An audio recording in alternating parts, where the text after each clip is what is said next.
Yo, Bakayalo Konoyalo. Non mais, qu'est-ce qui se passe? Pourquoi il fait 50 degrés dehors? Mais non! Tout le monde est en mode baryon dehors, mais comment ça se fait? Dans le chapitre précédent, on a vu que pour activer le mode baryon, faut sacrifier Kurama. Pourquoi est-ce que vous êtes en train de faire évaporer Kurama comme ça?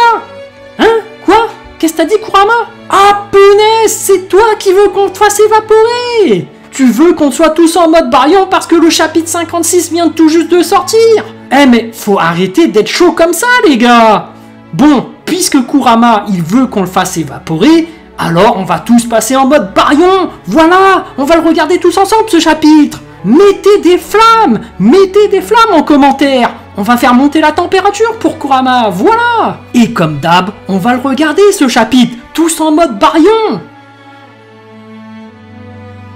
Et c'est parti! Boruto qui est devant un journaliste, c'est grâce à ta présence d'esprit qu'il y a si peu de dégâts au village. En quelque sorte, c'est toi qui as sauvé Konoha. Et Boruto qui est un peu gêné. Mais non, je n'ai rien fait de grandiose. Je me suis retrouvé évanoui la plupart du temps. Et Boruto qui en fait est en train de passer à la télé. Comment se nomme ton incroyable technique, Boruto? Celle avec laquelle tu as pour ainsi dire avalé le terrible et funeste Otsutsuki. Toi, Boruto, de nombreuses personnes ont été témoins de la scène. Et Boruto qui ne sait pas comment répondre. Ça c'est... J'ai hâte que ça se termine. Et ça les amis, c'est marrant.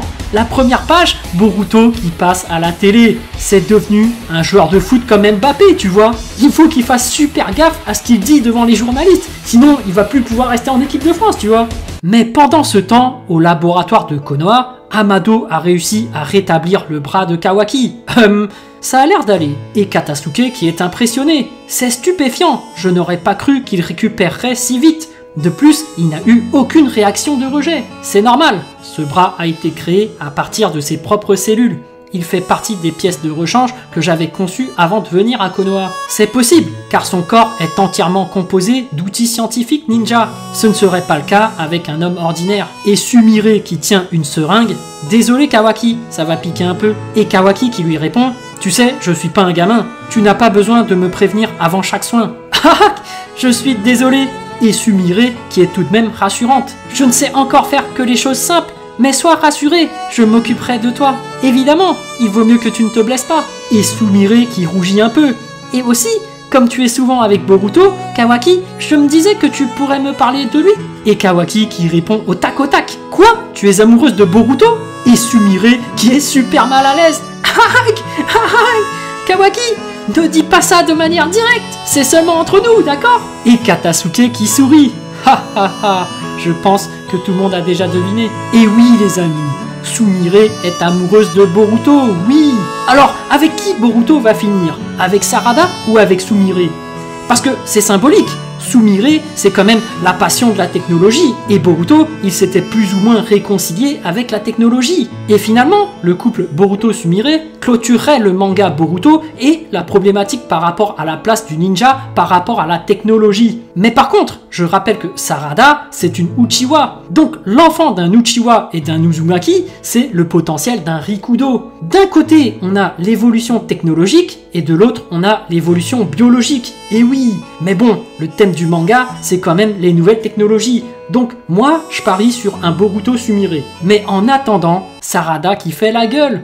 Grrr, ce Boruto. Alors il se pavane. Et Shikadai qui lui répond, ne dis pas ça. En réalité, c'est Boruto qui est le plus déprimé de nous tous. Et les potos genin de Boruto se sont tous réunis. Le Kama et sa perte de contrôle doivent rester secrets pour ne pas inquiéter les habitants du village. Boruto ne peut plus partir en mission, car c'est jugé trop dangereux. De plus, il est secrètement surveillé en permanence. Ça doit être vraiment dur à supporter. Et Sarada qui est dépité.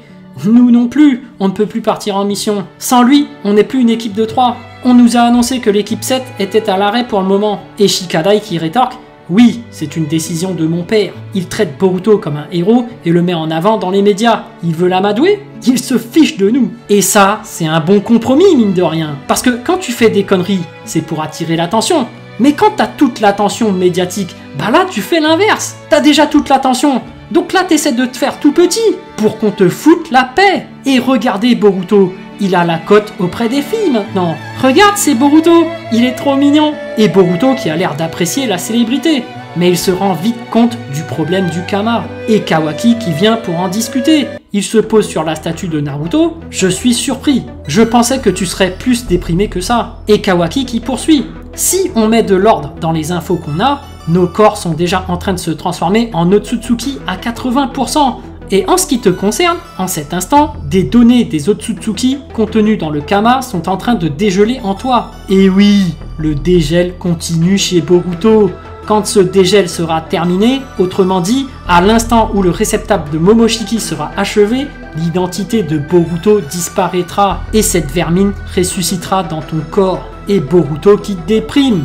Il dit à Kawaki, ça ne pouvait pas être pire, j'ai l'impression d'être dans un cauchemar. Et il lui dit son plan, on va préparer ton réceptacle. Tu vas graver un Kama sur quelqu'un d'autre. Et Kawaki qui continue, j'ai une idée, mais ce n'est qu'une hypothèse. Si Momoshiki ressuscite et que tu disparais, si tu as prévu ton réceptacle par ailleurs, tu pourras sûrement ressusciter, non? Ah ouais, truc de malade! En fait, c'est comme un virus. Quand tu poses le Kama sur quelqu'un, en gros, tu le transformes en Otsutsuki. Et du coup, lui aussi, il est obligé d'aller poser un Kama sur quelqu'un d'autre s'il veut survivre.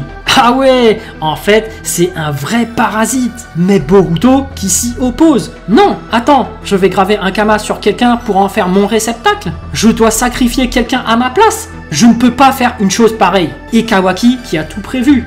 Tu n'as pas à t'en faire à ce propos, j'ai la personne parfaite pour ça. Et Kawaki qui nous sort, son nom est Code. À part moi, c'est le seul homme qui ait survécu au baptême de Jigen. Et pendant ce temps, Code qui se promène dans une région enneigée. Il arrive devant deux gardes. Qui es-tu? Sais-tu où on est? Et Code qui n'est pas là par hasard. C'est le centre de la secte de Boro, non? Je connais Boro. Vous voulez bien me faire entrer? Et un garde lui répond, Maître Boro est absent, tu vas devoir rebrousser chemin. Et en parallèle, Boruto qui demande c'est quoi le baptême de Jigen et Kawaki qui explique cette cérémonie sélectionne ceux qui peuvent être réceptacles des Otsutsuki. Le Kama a été gravé sur de nombreux enfants et les enfants qui n'étaient pas compatibles avaient une attaque et mouraient. Et Kawaki qui se souvient tout ça je te l'ai déjà raconté. J'ai perdu connaissance et j'ai été transporté ailleurs. Ce qui s'est passé ensuite, je ne l'ai pas vu de mes propres yeux. Jigen a gravé le Kama sur le dernier enfant qui restait. Et Kawaki qui se souvient de Code. Cela fut un échec. L'enfant, comme ceux qui étaient morts, commença à trembler et fit une attaque. Et Code qui ouvrait les yeux, pour une raison inconnue, il ne mourut pas. Il survécut comme moi, il était compatible avec le Kama. Et Code qui s'élance contre les deux gardes, il leur tire des boules d'énergie. Code qui déploie ses griffes, on peut voir ses deux ceintures s'étirer, ses bandes noires se gravent sur le sol. Il a disparu. Quelles sont ces bandes noires? Et Code qui apparaît derrière un garde à partir de ces bandes noires. Et Code qui transperce le garde avec sa griffe. Un bout de sa ceinture se glisse sur le torse de l'autre garde et des griffes y apparaissent. Il utilise une de ses griffes pour trancher la gorge du dernier garde. Et Amado qui explique en parallèle de Kawaki mais à Naruto, la réaction sur le corps de Code a été stupéfiante. Sa force combative était supérieure à celle de Jigen. Et il poursuit. La plupart des membres de Kara ont transformé une partie de leur corps pour le rendre plus fort. Dans le cas de Code, c'est l'inverse. Il a été transformé pour limiter sa trop grande puissance. C'était pour qu'il ne menace pas la suprématie de leur chef Jigen. Et Amado qui soulève un autre problème. À vrai dire, parmi les cyborgs que j'ai créés, plusieurs d'entre eux surpassaient de loin la force de Jigen. Mais ils ont tous été éliminés sur ordre de Jigen. Et là, je me permets d'intervenir. Mais si Amado, il est si intelligent, pourquoi il crée pas d'autres super cyborgs pour Konoha? Ah, mais oui, j'avais oublié. On a déjà un super cyborg à Konoha. Et oui, regardez-le, c'est Shino avec sa super visière de cyclope des X-Men. Le mec peut balancer des super rayons de malade. Il faut pas l'oublier, chez les X-Men, le chef c'est pas Wolverine, c'est Cyclope les amis. Et oui, Shino les amis. Mais bon, pendant ce temps, Code qui arrive devant un vieillard. Salut Bug. Et Bug qui est surpris. Tiens, Code, que veux-tu? C'est Jigen qui t'envoie? Et Code qui lui apprend, Jigen est mort, Boro aussi probablement. Et il poursuit, comment va Ida? Et le vieux est surpris. Code, de quoi tu parles? Et Code qui sait, plusieurs cyborgs que Jigen avait ordonné de détruire ont été secrètement conservés ici par Boro. Je ne sais pas si c'était son dernier atout, j'ignore la raison. Mais peux-tu me conduire à elle? Et Bug qui se soumet direct, j'ai compris. En échange, c'est toi qui vas payer le dû, hein? Et Bug qui emmène Code devant une machine et on peut y apercevoir une femme qui est en mode hibernation et Code qui la salue. Salut Ada, celle qui connaît tout en ce monde. Shikamaru de son côté qui demande: et cette limitation installée dans le corps de Code est-elle fiable? Il ne peut pas la désactiver lui-même. Et Amado qui répond: sur ce point, il n'y a pas de risque. Je suis le seul à pouvoir ôter cette limitation. Mais s'il m'enlève et qu'il me torture, je ne suis pas un professionnel comme vous. Alors je suis sûr d'avouer immédiatement. Et Naruto qui prend sa décision. Bon, pour l'instant, Code, le dernier de la bande de Kara, sera notre priorité. Je veux partager l'historique et les infos que nous détenons avec les autres villages. Shikamaru, je compte sur toi. Et regardez ce symbole gravé sur le mur de Konoha. Mais oui, c'est Naruto le Hokage. On va faire une réunion des 5 Kage. Voilà l'héritage de Naruto Shippuden, ce qui permet la paix entre toutes les nations. Oui, la réunion des 5 Kage, ça va être la déclaration de guerre. La 5e grande guerre ninja contre Code, la chasse à l'homme ultime. Mais voilà, c'est la volonté du feu, c'est la détermination de protéger le village. Et Boruto, de son côté, lui aussi il a la volonté du feu. Mon père a perdu la puissance de Kurama, il ne pourra plus déployer sa force phénoménale d'avant. Je ne dois plus me reposer sur lui, c'est à nous d'assurer. Et regardez cette détermination de Boruto. Nous nous entraînons, oui, nous nous entraînons. Allez, on s'y met tout de suite. Les amis, ça va être chaud. On va entrer en guerre. La chasse à l'homme ultime, la 5e grande guerre ninja, mais ça va être un truc de ouf. Mais je vous vois tous en mode barion là. Mais nous aussi, on est super chaud pour une 5e grande guerre ninja. Mettez des flammes les amis, mettez des flammes. Nous aussi, on veut éclater des cyborgs, ça va être de la bombe. Voilà, j'espère que cette vidéo vous a plu. En tout cas, moi, j'ai vraiment envie de savoir ce que vous avez ressenti et j'ai hâte de lire votre message en commentaire. Évidemment, un petit pouce bleu fait toujours plaisir pour un petit artisan comme moi. Et bien sûr, si vous voulez suivre toute l'actu de ma chaîne, abonnez-vous. Sur ce, je vous dis à plus.